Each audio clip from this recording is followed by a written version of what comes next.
Energy in waves अपन देखते हैं। सबसे फर्स्ट बेटा अपन बात करेंगे kinetic energy density. Kinetic energy density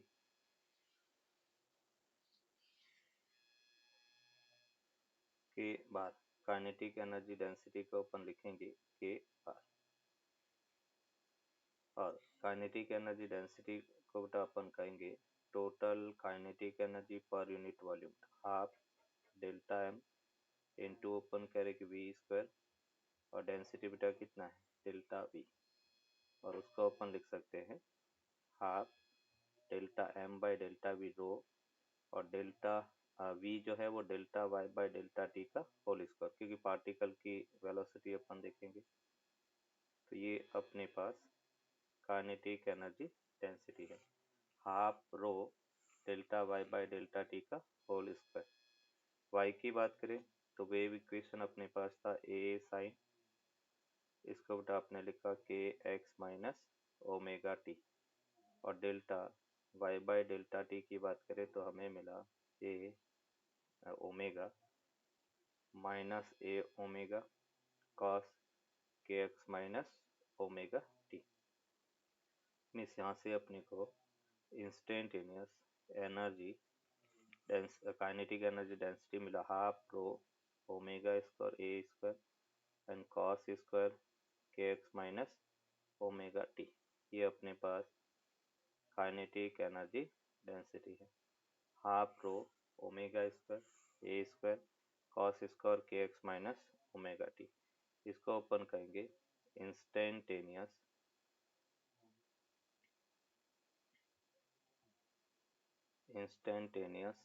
kinetic energy density.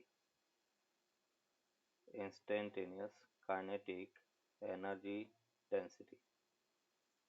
अगर अपन एवरेज काइनेटिक एनर्जी डेंसिटी की बात करें तो वो होगा बेटा half rho omega square a square average of cos square k x minus omega t, और average of cos square k x minus omega T, उसकी वैल्यू अपने पास होता है 1/2। तो यहाँ से अपन कहेंगे कि हमें एवरेज काइनेटिक एनर्जी डेंसिटी मिला 1/4 rho omega square a square के इक्वल होगा। तो ये तीन फॉर्मूले अपने को याद रखना, एक तो जनरल फार्मूला काइनेटिक एनर्जी का, दूसरा इंस्टेंटेनियस काइनेटिक एनर्जी डेंसिटी, और तीसरा अपन कह रहे कि एवरेज काइनेटिक एनर्जी।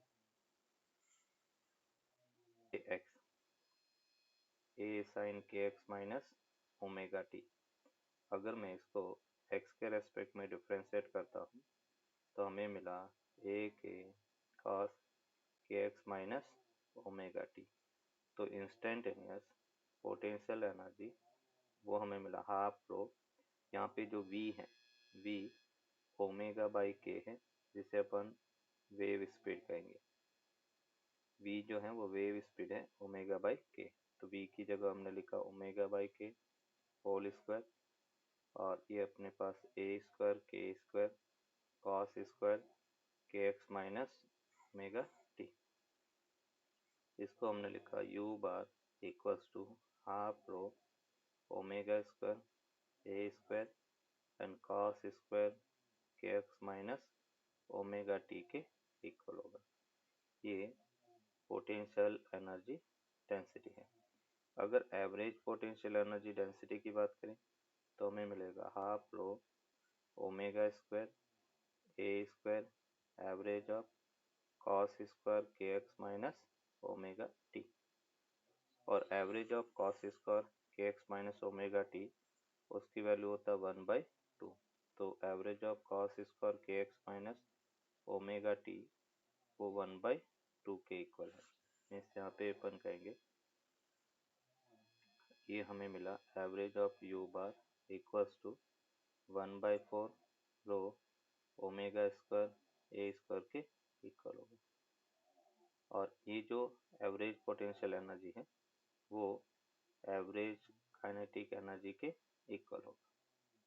और उसकी value 1/4 rho omega square a square के इक्वल हो। ये एवरेज पोटेंशियल एनर्जी है। नेक्स्ट अपन बात करेंगे total energy density. Total energy density and total energy density में अपन देखेंगे बेटा total average energy density e t bar average. तो टोटल एवरेज एनर्जी डेंसिटी होगा sum of the potential energy density plus sum of the kinetic energy density है। अगर अपन potential energy density की बात करें तो 1/4 rho omega square a square है। Average kinetic energy को हम लिखेंगे 1/4 rho omega square a square. Means यहाँ पे अपने को मिला 1/2 rho omega square a square. ये टोटल एवरेज एनर्जी डेंसिटी है। ई टी बार वो अपने पास 1/2 rho omega square a square के इक्वल। एवरेज टोटल एनर्जी, हमने एनर्जी डेंसिटी देखा है और टोटल एनर्जी की बात करें तो वो होगा एनर्जी डेंसिटी इनटू वॉल्यूम। तो यहाँ पे अपन कह रहे कि एवरेज टोटल एवरेज एनर्जी वो होगा total average energy density into volume और उसको अपन लिख सकते हैं 1/2 rho omega square a square into volume. Volume को हमने लिखा एस इंटू लेंथ। लेंथ कितना है डेल्टा एक्स। एस क्या है क्रॉस सेक्शन एरिया। तो ये टोटल एवरेज एनर्जी है जहां पर एस क्रॉस सेक्शन एरिया है। जैसे अपन ट्रांसवर्स वेव की बात कर रहे हैं तो स्ट्रिंग का क्रॉस सेक्शन एरिया जिसमें वेव प्रोपागेट करता है क्रॉस सेक्शन एरिया है। डेल्टा एक्स अपन कह रहे कि लेंथ के इक्वल है। ये वैल्यू अपन पुट करेंगे तो टोटल एवरेज एनर्जी वो हमें मिला 1/2 rho omega square a square sorry s into delta x. ये टोटल एवरेज एनर्जी है। टोटल एवरेज एनर्जी के बाद में बात करेंगे एवरेज पावर। इसमें फॉर्मूला बेस्ड क्वेश्चन बेटा अपने को पूछे जाते हैं एवरेज पावर। और एवरेज पावर में अपन कहेंगे इन जनरल पावर को अपन डिफाइन करें तो हम कह सकते हैं total average energy. Total average energy upon total time. Total average energy upon total time. Total average energy की बात करें तो वो है 1/2 rho omega square a square s into delta x. और टाइम की बात करें तो delta t and delta x upon delta t क्या होता है वी होता है। Delta x upon delta t equals to v. तो यहाँ पे अपन कहेंगे कि एवरेज पावर वो हमें मिलेगा 1/2 rho omega square a square s into v के इक्वल होगा। ये टोटल एवरेज पावर है। अगर मैं in terms of linear mass density देखता हूँ तो रो इंटू एस उसको अपन लीनियर मास डेंसिटी लिख सकते हैं। Linear mass density. Linear mass density. तो यहाँ से अपने को मिला average power that will be equals to 1/2 mu omega square a square into v के इक्वल होगा। ये टोटल एवरेज पावर है। अगर हम इसके एसआई यूनिट की बात करें तो एसआई यूनिट वो होगा watt. Energy per unit time unit watt होता है एस के इक्वल होगा। तो average intensity total average energy upon time into area. Average energy upon time power होता है तो average power upon cross section area और इसकी वैल्यू अगर अपन पुट करें तो यहाँ से अपने को मिला half rho omega square a square s into b average power upon s. तो टोटल एवरेज इंटेंसिटी वो हमें मिला 1/2 rho omega square a square b के इक्वल होगा। ये अपन करें कि एवरेज इंटेंसिटी है। यहाँ से बेटा अपन कहेंगे कि अगर रो की मैं बात करता हूँ तो रो को इन terms of linear mass density हम म्यू अपॉन एस लिख सकते हैं। तो एवरेज इंटेंसिटी वो हमें मिलेगा 1/2 mu omega square a square v upon s के इक्वल होगा। ये in terms of linear mass density है। म्यू यहाँ पे लीनियर मास डेंसिटी है। अगर हम इसके एसआई यूनिट की बात करें तो एसआई यूनिट वॉट पर मीटर स्क्वायर के इक्वल। मतलब हमें यहाँ पे जो याद रखना है, जिसे अपन आगे भी बार बार यूज करेंगे और उसके फॉर्म में क्वेश्चन पूछे जाते हैं कि एवरेज इंटेंसिटी एम्पलीट्यूड के स्क्वायर के डायरेक्टली प्रोपोर्शनल होता है। एवरेज इंटेंसिटी फ्रीक्वेंसी के स्क्वायर के डायरेक्टली प्रोपोर्शनल होता है। एवरेज इंटेंसिटी स्पीड के डायरेक्टली प्रोपोर्शनल होता है। एवरेज इंटेंसिटी डेंसिटी के डायरेक्टली प्रोपोर्शनल होता है। हमें कई बार ऐसा दिया होगा कि एम्पलीट्यूड A1 है, फिर अपन कह रहे कि A2 है, तो इंटेंसिटी में क्या रेशियो है, या एम्पलीट्यूड डबल हो गया तो अभी नई इंटेंसिटी कितना होगा, डेंसिटी हाफ हो गया तो क्या इफेक्ट होगा। ये सब चीजें अपन को याद रखना होता है।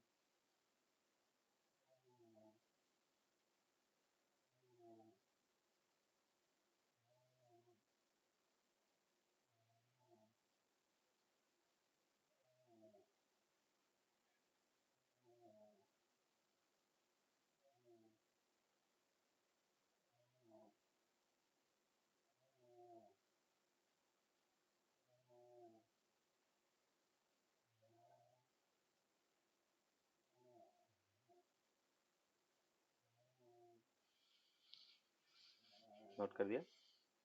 Incident wave, reflected wave and transmitted wave and transmitted wave, incident wave, reflected wave and transmitted wave।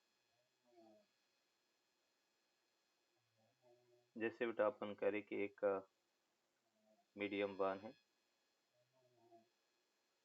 दूसरा मीडियम 2 है। मीडियम 1 से एक रे दोनों मीडियम के इंटरफेस पर इंसिडेंट हो रही है। ये अपन करें कि इंसिडेंट वेव है। इसका कुछ पार्ट रिफ्लेक्ट हो रहा है एंड कुछ पार्ट अपन कह रहे कि ट्रांसमिटेड हो रहा है। वाई आई को बेटा अपन कह रहे कि जैसे इक्वेशन ए आई sign k x minus omega t है। ये इंसिडेंट वेव को रिप्रेजेंट कर रहा है, इंसिडेंट वेव। दूसरा अपन कह रहे कि वाई आर वो होगा a r sine k x plus omega t. इसे अपन कहेंगे reflected wave, reflected wave. And y t that is equals to a t sine k x minus omega t. इसे अपन कहेंगे ट्रांसमिटेड वेव, ट्रांसमिटेड वेव। अभी अपन कह रहे कि अगर मुझे इंसिडेंट वेव दिया हुआ है तो ट्रांसमिटेड वेव का एम्पलीट्यूड और रिफ्लेक्टेड वेव का एम्पलीट्यूड क्या होगा वो अपन यहाँ पे फाइंड करेंगे। ये अपन कह रहे कि थीन स्ट्रिंग, इसकी लीनियर मास डेंसिटी μ1 है, ये बेटा μ2 के इक्वल है। यहाँ पे टेंशन T, और जब हॉरिजेंटल स्ट्रिंग है तो टेंशन पूरी स्ट्रिंग में सेम होगा। यहाँ पे अपन कह रहे कि x इक्वल्स टू 0 पर एक वेव इंसिडेंट हो रही है। सपोज इंसिडेंट वेव वाई आई है, उसमें से कुछ पार्ट ट्रांसमिट होता है तो ये ट्रांसमिटेड वेव हो गया, कुछ पार्ट वापस सेम मीडियम में रिफ्लेक्ट बैक होता है तो वाई आर है। और यहाँ पर μ2 ग्रेटर देन अपन कह रहे कि μ1 है। डेंसिटी अगर मैं मीडियम 1 इंसिडेंट मीडियम में स्पीड की बात करेंगे तो वो T/μ1 होगा। एंड रिफ्लेक्टेड या ट्रांसमिटेड रिफ्रैक्टेड या ट्रांसमिटेड मीडियम में स्पीड की बात करेंगे तो वो root t by mu two के इक्वल होगा। अभी बेटा अपन कह रहे कि अगर इंसिडेंट वेव जो अपने पास ए आई sign k x minus omega t के इक्वल है, तो ट्रांसमिटेड वेव और अपने को रिफ्लेक्टेड वेव फाइंड करना है। यहाँ पे अपन कह रहे कि ट्रांसमिटेड वेव का जो एम्पलीट्यूड है वो होगा बेटा 2v2 v1 plus v2 into बेटा अपन कह रहे कि ए आई के इक्वल होगा। एज ए स्टैंडर्ड रिजल्ट इसको याद रखना है, 2v2 upon v1 plus v2 into a i. अगर अपन रिफ्लेक्टेड वेव का एम्पलीट्यूड की बात करें तो v2 minus v upon v1 plus v2 into अपन कह रहे कि ए आई के इक्वल होगा। ये अपन कह रहे कि reflected amplitude of transmitted wave, amplitude of transmitted wave, amplitude of transmitted wave, ये अपने पास है एम्पलीट्यूड ऑफ रिफ्लेक्टेड वेव,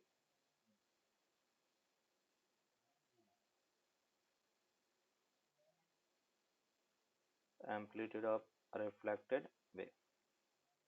के t amplitude of transmitted wave है और a r amplitude of reflected wave है।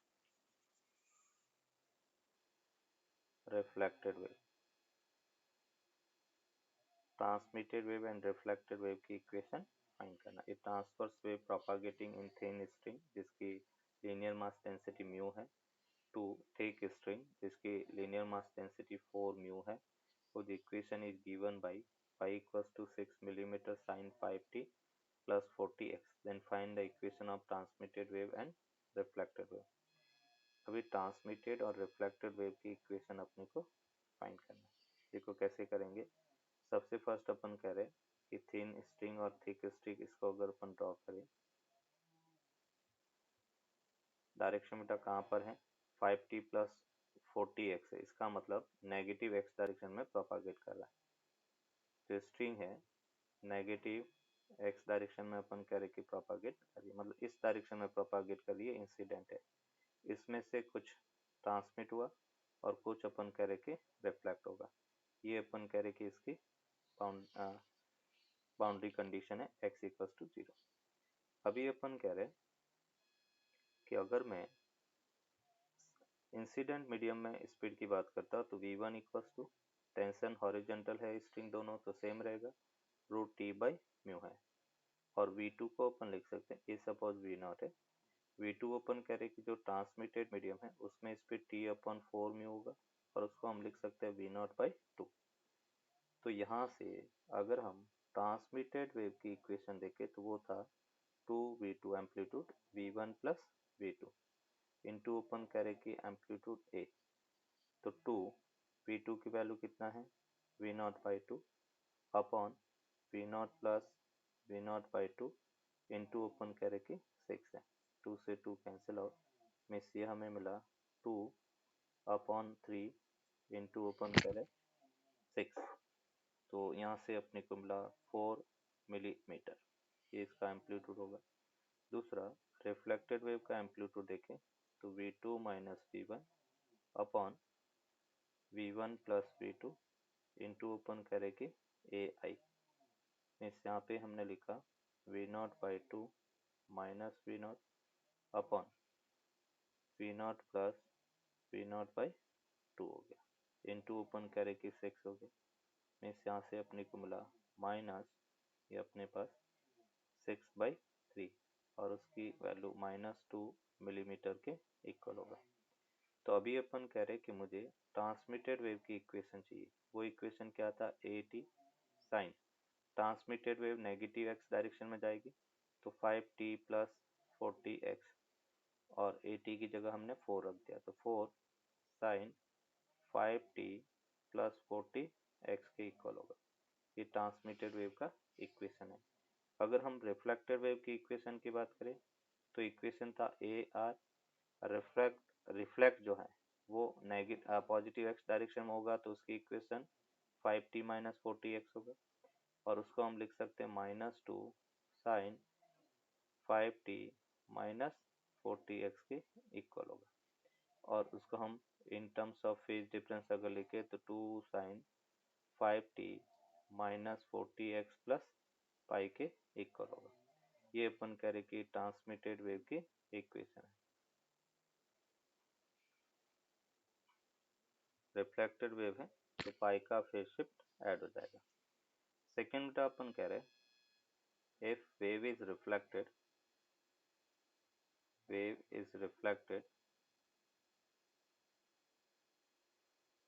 फ्रॉम फ्री एंड, मतलब अपन कह रहे कि जो लास्ट एंड है वो अपन कह रहे कि मूवेबल है, फ्री है, तो अपन कह रहे कि किस टाइप से वेव रिफ्लेक्ट होगा उसको अपन देख रहे।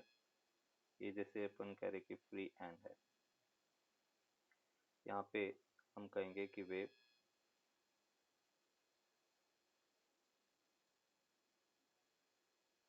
ऐसे अपन कह रहे कि वेव इंसिडेंट हो रही है, ये इंसिडेंट वेव है। इंसिडेंट वेव की equation y i equals to a sine k x minus omega t है। अब बेटा फ्री एंड होगा तो उस केस में अपन क्या करें कि पूरी की पूरी एनर्जी एयर में ट्रांसफर हो रही है, ट्रांसमिटेड वेव। तो फ्री एंड के लिए हम कह रहे हैं कि डेंसिटी जीरो है, तो V2 को कुछ इस टाइप से अपन डील कर सकते हैं, T और μ2 जीरो हो गया, मतलब इन्फिनिटी हो गया। यहाँ से जो एनर्जी है वो एयर में जा रही है, एनर्जी एयर में जा रही है तो हम कह रहे हैं कि उसकी स्पीड इनफाइनाइट हो गया। और जब स्पीड इनफाइनाइट है तो इक्वेशन बेटा देखो क्या होगा, मैंने V2 को कॉमन ले लिया, 1 minus V1 by V2 upon V2, और ये अपने पास 1 plus V1 by V2 into अपन कह रहे कि ए है, V2 से V2 कैंसिल आउट, और उसको अपने लिखा a r that is equals to 1 minus simple V1 by V2 V1 upon infinity upon 1 V1 upon infinity into a. तो यहाँ से अपन कह रहे कि रिफ्लेक्टेड वेव का एम्पलीट्यूड ए मिला। इसका क्या सेंस है कि रिफ्लेक्ट होने के बाद में वेव डायरेक्शन तो चेंज करती है बट कोई भी फेज डिफरेंस ऐड नहीं होगा, तो ए sine k x plus omega t के इक्वल होगा। जब फ्री एंड से वेव रिफ्लेक्ट होती हैं तो कोई भी फेज डिफरेंस ऐड नहीं होता है, जिस पाथ से वेव इंसिडेंट हुई थी उसी पाथ से वापस अपन कह रहे कि वेव रिफ्लेक्ट होगा, ये अपन कह रहे कि reflected wave. When reflection takes place from denser medium from denser medium, then the phase difference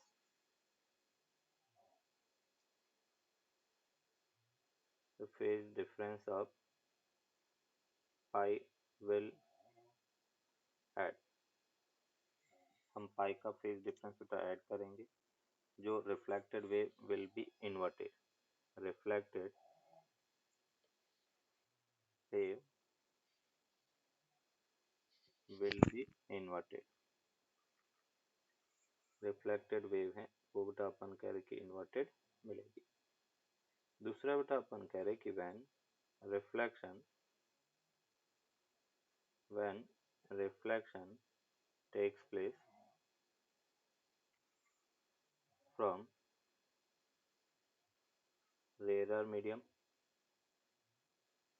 from rarer medium, then the phase difference the phase difference of sorry no phase difference will added, then no phase difference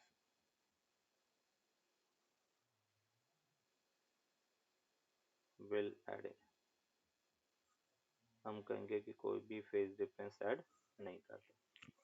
तो reflection जब अपन कह रहे rare medium से होता है तो कोई भी फेज डिफरेंस, केवल अपन कह रहे direction, reflected wave change only direction, reflected wave only change direction,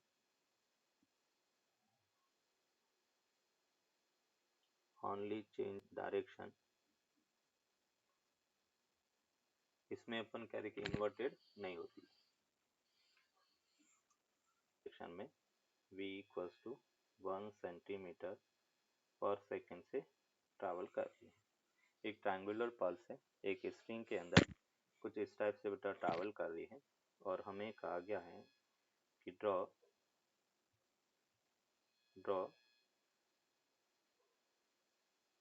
the pulse at t equals to 3 seconds. Case 1, if O is free to move, O बेटा अपन कह रहे कि free to move है, and case 2, if O is fixed.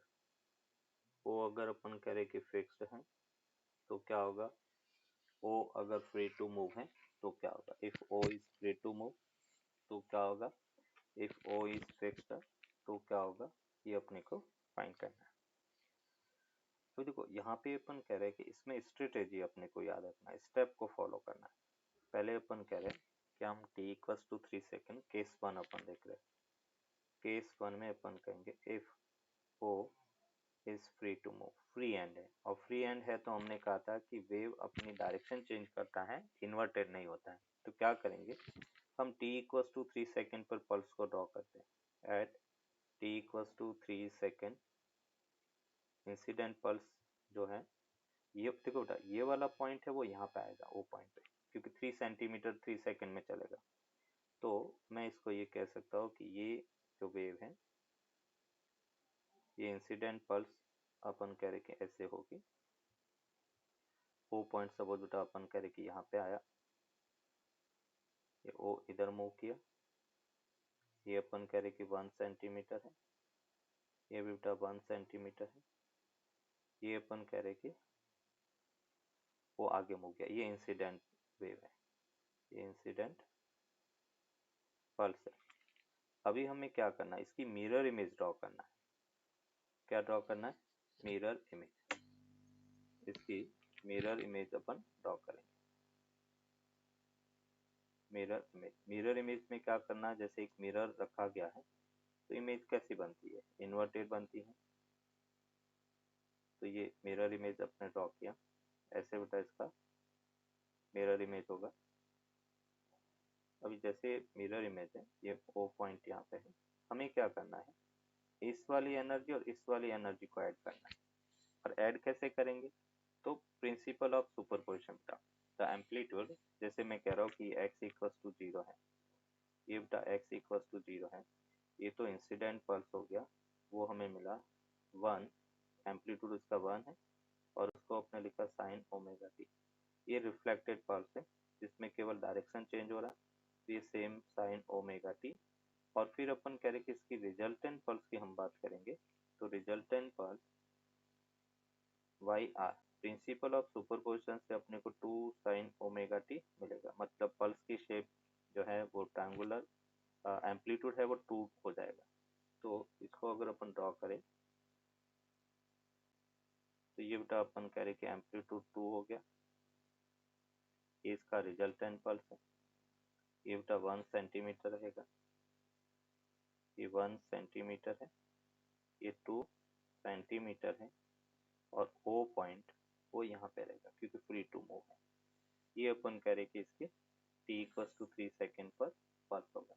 हो रहा क्या इसमें कि ये वाली जो एनर्जी है बेटा, ये वाली, ये बेसिकली अपन कह रहे रिफ्लेक्ट होके वापस इंसिडेंट एनर्जी पर सुप्रीम पोज हो रहा है, और जैसे सुप्रीम पोज होगा तो रिजल्टेंट पल्स अपन कह रहे कि एम्पलीट्यूड 2 सेंटीमीटर मिलेगा।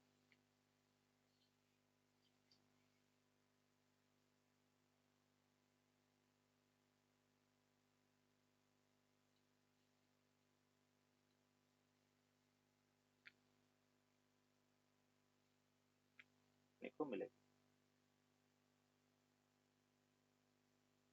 Okay sir. अभी अपन कह रहे कि हम t इक्वल्स टू 3 सेकेंड पर केस 2 देखेंगे। केस 2 में अपन कह रहे कि इफ O इज फिक्स्ड, जब O फिक्स होता है तो हमने कहा था कि पाई का फेज शिफ्ट ऐड होगा, इन्वर्टेड पल्स अपने को मिलेगी। तो पहले तो इंसिडेंट पल्स हमने ड्रॉ कर दिया, ये बेटा अपन कह रहे कि इसका इंसिडेंट पल्स होगा,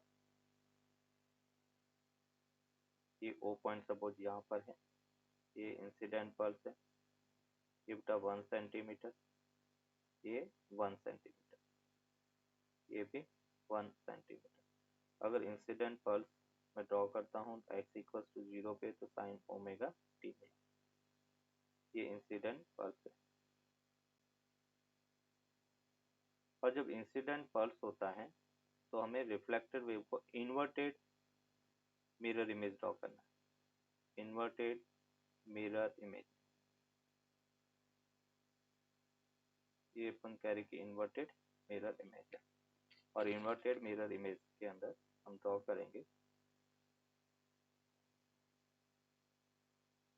कि बेटा अपन कह रहे कैसे इन्वर्टेड इसका मिरर इमेज, ओ पॉइंट बेटा ये है, ये 1 सेंटीमीटर है, ये भी 1 सेंटीमीटर, इन्वर्टेड बेटा ये भी 1 सेंटीमीटर। तो वाई आर इक्वल टू अपन कह रहे कि -1 साइन ओमेगा टी के इक्वल में, इसको अपन लिख सकते हैं +1 -1 जीरो हो गया, और +1 -1 अगर जीरो है तो उस केस में अपन कह रहे हमें resultant pulse simple straight line मिलेगा, फ्लैट पल्स अपने को मिलेगा। एक दूसरे को एनर्जी देखो कैसे, वाई आर इक्वल्स टू अपन कह रहे कि y i plus y r, तो ये हमें 1 साइन ओमेगा टी है। और ये अपन कह रहे हालांकि ये साइनोसोडल वेव नहीं है, बट हमने साइनोसोडल वेव की तरह इसको ट्रीट किया, तो 1 sign omega T -1 sign omega T क्या मिला बेटा 0। तो रिजल्टेंट पल्स सिंपल एक फ्लैट पल्स होगा, ऐसे स्ट्रेट लाइन होगा। Next phenomena standing wave.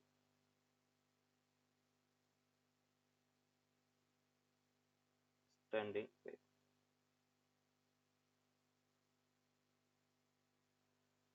हम कहेंगे कि two waves when two waves of equal amplitude, when the two waves of equal amplitude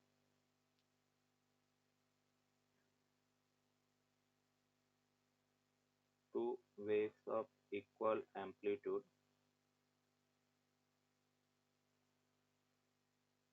propagating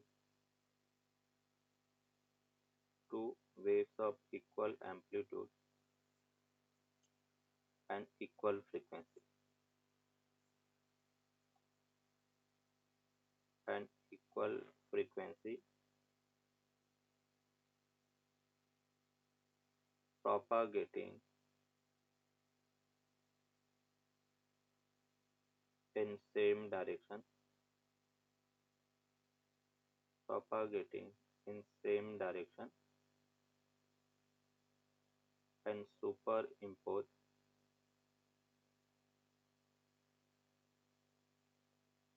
to each other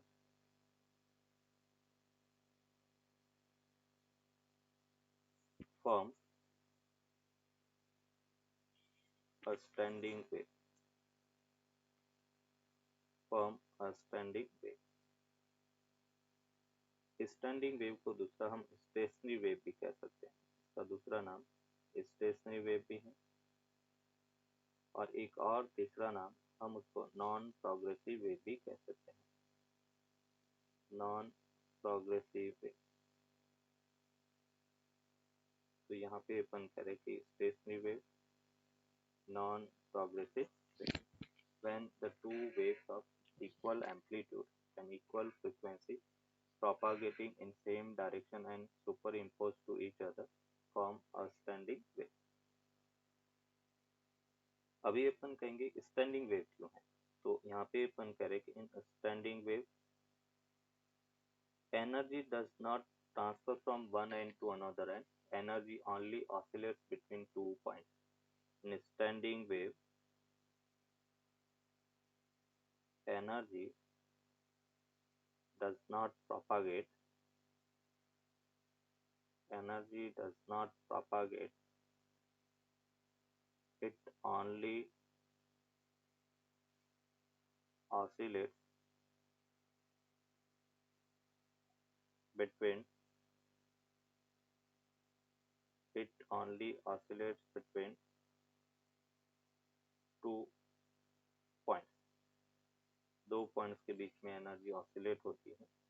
जैसे हमने कहा था कि ट्रांसवर्स वेव है, प्रोग्रेसिव वेव है, उसमें हर पार्टिकल प्लस माइनस ए के बीच में ऑसिलेट करता है, जबकि यहाँ पर एम्पलीट्यूड अलग अलग पार्टिकल का अलग अलग होगा। इन standing wave the amplitude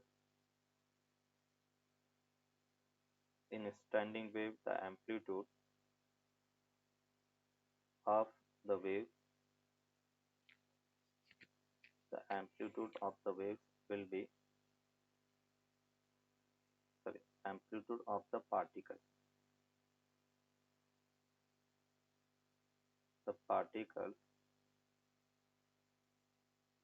will be different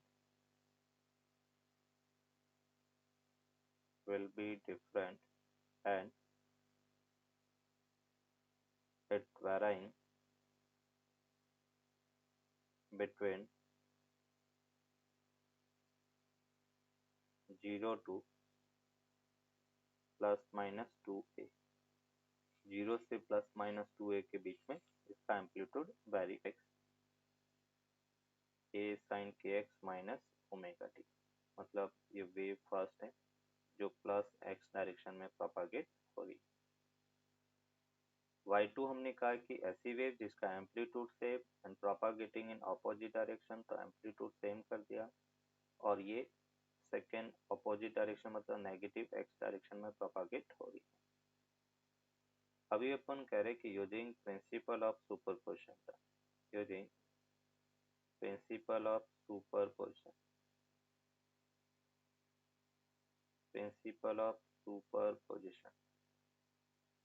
और अगर हम प्रिंसिपल ऑफ सुपरपोजिशन की बात करें तो वाई आर इक्वल टू होगा y1 प्लस y2 में से यहाँ से अपने को मिला a sign k x minus omega T plus sign k x plus omega t के इक्वल होगा।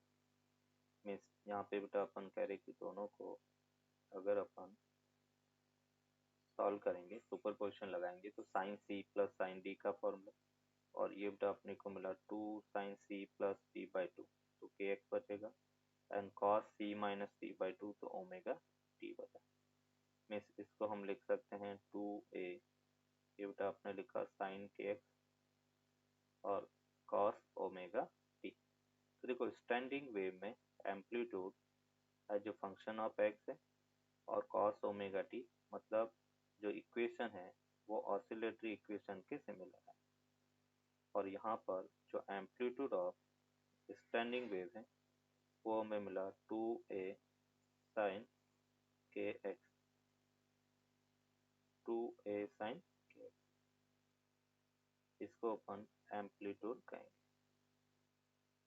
तो amplitude 2a sine k x है, that is amplitude, y r equals to अपन करके a x cos omega t. तो ये general equation of standing wave, general equation of standing wave. और ये प्रोग्रेसिव वेव से डिफरेंट है, क्योंकि प्रोग्रेसिव वेव में हमने कहा था कि a x plus minus b t के फॉर्म में होना चाहिए, जबकि यहाँ पे एस एच एम की इक्वेशन की तरह है।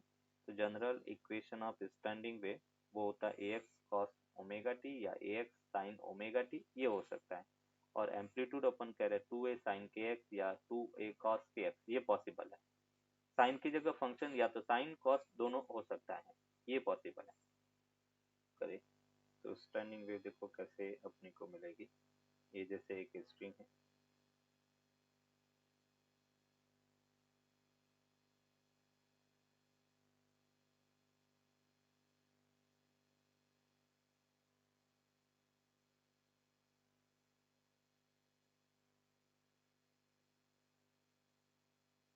ये बेटा अपन करें कि स्टैंडिंग वेव है, इसमें लूप बनेंगे।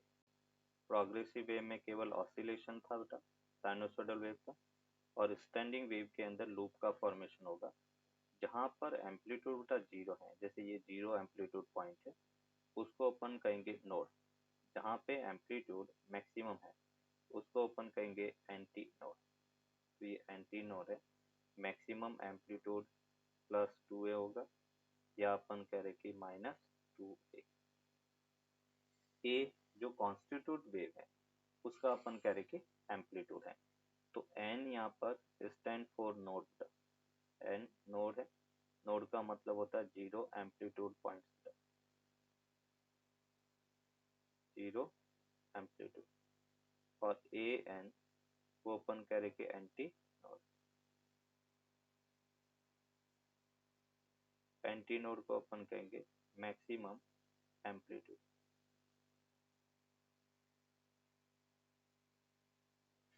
ए एन मैक्सिमम एम्पलीट्यूड है, और जो एन है वो अपन कह रहे कि जीरो एम्पलीट्यूड है।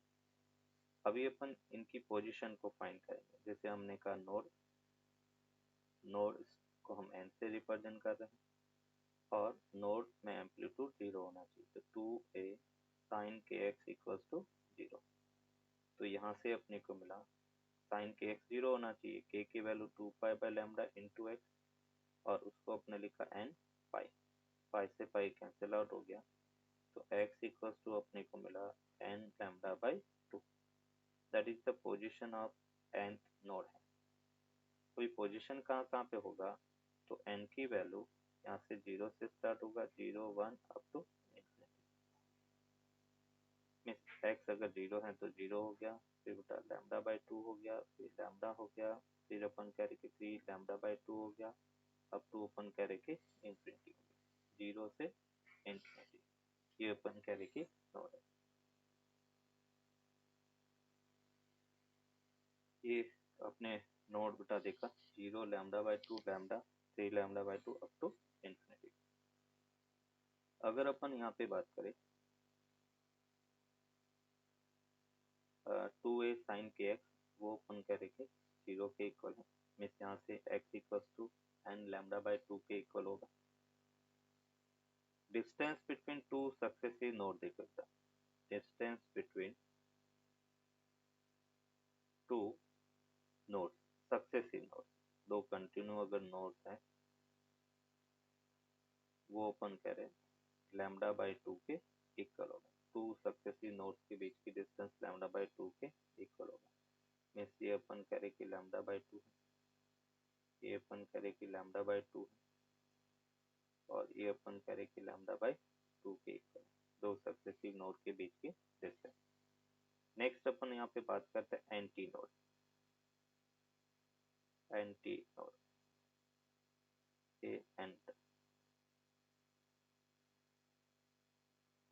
एंटी नोड में अपने कहा था कि मैक्सिमम एम्पलीट्यूड, तो 2a sine k x equals to maximum कितना प्लस माइनस 2a, और 2a से 2a कैंसिल आउट हो गया, तो उसको अपने लिखा 2π/λ into x equals to plus minus sorry odd multiple of π/2, 2n-1, और ये π/2 के इक्वल होगा। और यहाँ पर n 1 से स्टार्ट होगा, 1 2 अप टू इंफिनिटी। इस पाई से पाई बेटा कैंसिल आउट हो गया, तो x इक्वल्स टू हमें मिला 2n-1 λ/4 के इक्वल होगा। ये अपन कह रहे कि पोजीशन ऑफ एंटी नोड है। अभी नोड की फर्स्ट पोजीशन क्या होगा, तो फर्स्ट पोजीशन एट λ/4 होगा, फिर 3 λ/4 होगा, फिर 5 λ/4 होगा। अब टू अपन कह रहे हैं अगर nth एंटी नोड है तो 2n-1 λ/4 के इक्वल होगा।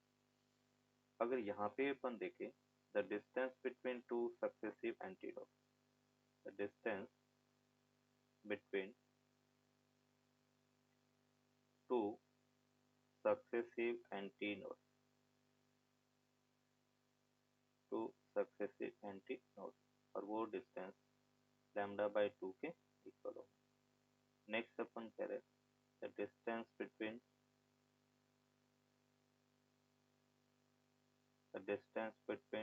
To successive node and anti node, to successive node and anti node, और वो λ/4 के इक्वल होगा। मीन्स देखो यहाँ पे ये बेटा एंटी नोड है, ये एंटी नोड है, उसके बीच का डिस्टेंस λ/2 के इक्वल होगा। ये बेटा अपन करेक्ट डिस्टेंस λ/2 के इक्वल होगा। एंटी नोड और नोड के बीच की डिस्टेंस λ/4 है, ये भी डिस्टेंस बेटा λ/4 के इक्वल है। तो फर्स्ट केस अपन देख रहे हैं, ये जैसे अपने पास एक स्ट्रिंग है और कम से कम जो फ्रीक्वेंसी होगा उसको अपन कहेंगे कि कम से कम फ्रीक्वेंसी है।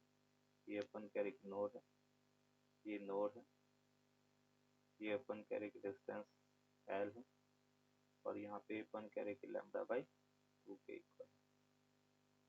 तो हम ये कह सकते हैं कि λ/2 इक्वल्स टू L हो गया। लैम्डा इक्वल्स टू अपन कह रहे कि 2L के इक्वल है, लैम्डा की वैल्यू 2L के इक्वल है। और यहाँ से अपन कहेंगे कि अगर मुझे फंडामेंटल फ्रीक्वेंसी चाहिए तो V/λ होता है।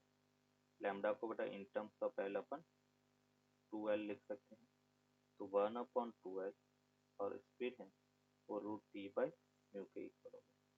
That is called fundamental frequency.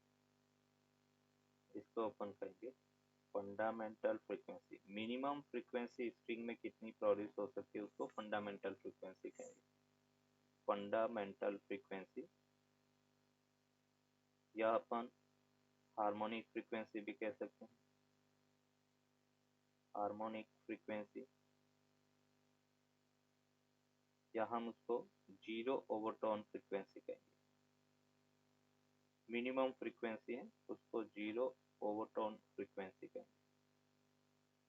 Zero overtone frequency. Second बेटा अपन कह रहे कि नेक्स्ट हायर फ्रीक्वेंसी की बात करेंगे। सेम स्ट्रिंग है और हम चाहते हैं कि इसके आगे इससे ज़्यादा और फ्रीक्वेंसी क्या प्रोड्यूस हो सकती है, तो ये अपन कह रहे कि नेक्स्ट हायर फ्रीक्वेंसी। सपोज अपन कह रहे कि लेंथ L के इक्वल है, यहाँ पे अपन कह रहे कि नोड है, ये नोड है और ये नोड है, यहाँ पर एंटी नोड है, ये अपन कह रहे कि एंटी नोड है और दो एंटी नोड के बीच की डिस्टेंस दो सक्सेसिव नोड के बीच की डिस्टेंस हमने कहा था λ/2 था, तो ये λ/2, यहाँ पर भी अपन कह रहे कि λ/2 है। इसमें बेटा लैम्डा इक्वल्स टू अपने को L मिला, तो जो फर्स्ट ओवरटोन फ्रीक्वेंसी है V/L या हम लिख सकते हैं 1/2L √T/μ। तो फर्स्ट ओवरटोन फ्रीक्वेंसी वो सेकेंड हार्मोनिक के इक्वल होगा, 2 × f0 के इक्वल होगा। First overtone frequency second harmonic के इक्वल है 2f0। इसको अपन कहेंगे first overtone and second harmonic. First overtone and second harmonic frequency, second harmonic frequency. अगर हम थर्ड देखें तो वो क्या होगा, नेक्स्ट हायर फ्रीक्वेंसी की अपन बात करें तो एक लूप और बन जाएगा टेस्ट और उसको अपन सेकेंड ओवरटोन कहेंगे।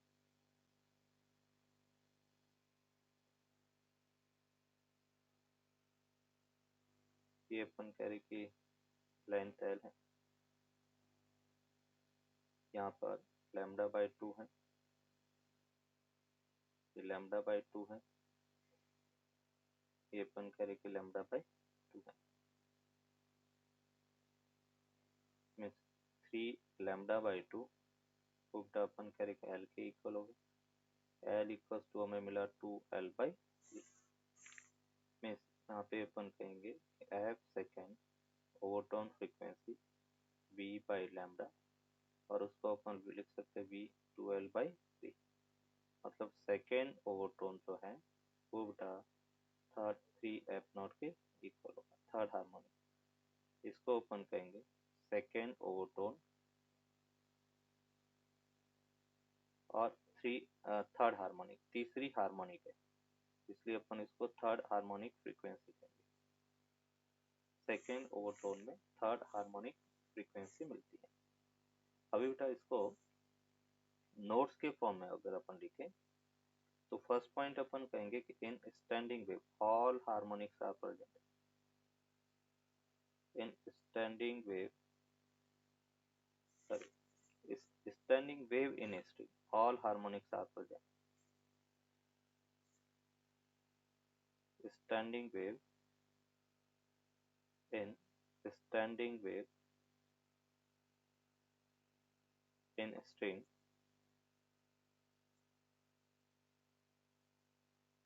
all harmonics are present. All harmonics are present. In standing wave in string all harmonics are present. Second point हम कहेंगे बेटा यहाँ पे zero overtone, first overtone, second overtone up to बेटा nth ओवरटोन है, तो 1:2, 3 ratio up to n+1 होगा। Third अपन बात करेंगे कि अगर nth ओवरटोन फ्रीक्वेंसी की मैं बात करता हूँ तो वो बेटा n+f0 के इक्वल होगा। nth ओवरटोन में n+1 f0 मिलेगा। Done, sir. which can be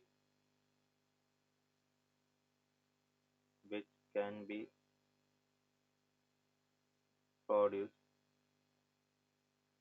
by vibrating the source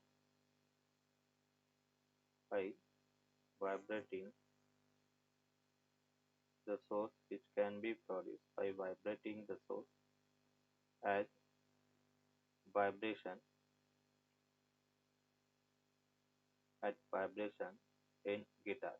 जैसे अपन करें कि गिटार के अंदर वाइब्रेशन तो साउंड प्रोड्यूस करता है, वाइब्रेशन इन वोकल कॉर्ड हम बोलते हैं, तो ह्यूमन बीइंग के अंदर जो वोकल कॉर्ड उसका जो वाइब्रेशन है वो साउंड प्रोड्यूस करेगा। Vibration in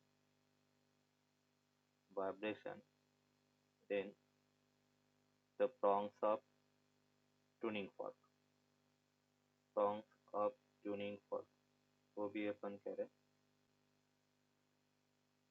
tuning fork vibration produce करता है। या अपन कहेंगे कि vibration in diaphragm of speaker, vibration in diaphragm in speaker. Diaphragm speaker में जो है उसमें स्पीकर के जो डायफ्राम में वाइब्रेशन है वो भी अपन कह रहे कि साउंड को प्रोड्यूस करता है। तो ये अपने देखा कि साउंड किस टाइप से अपन कह रहे कि साउंड होता है, साउंड का प्रोपागेशन कैसे होता है। तो जैसे हमने कहा था कि sound can be propagate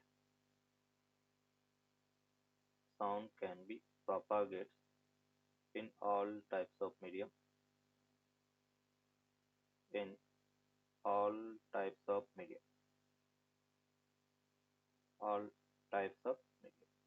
sound अपन कह रहे कि हर मीडियम में प्रोपागेट कर सकती हैं। वो सॉलिड हो सकता है, वो लिक्विड हो सकता है और गैसियस मीडियम हो सकता है।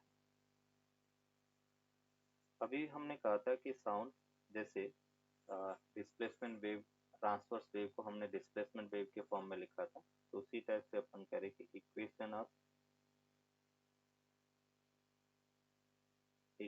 Of sound wave in displacement form या displacement equation of sound wave को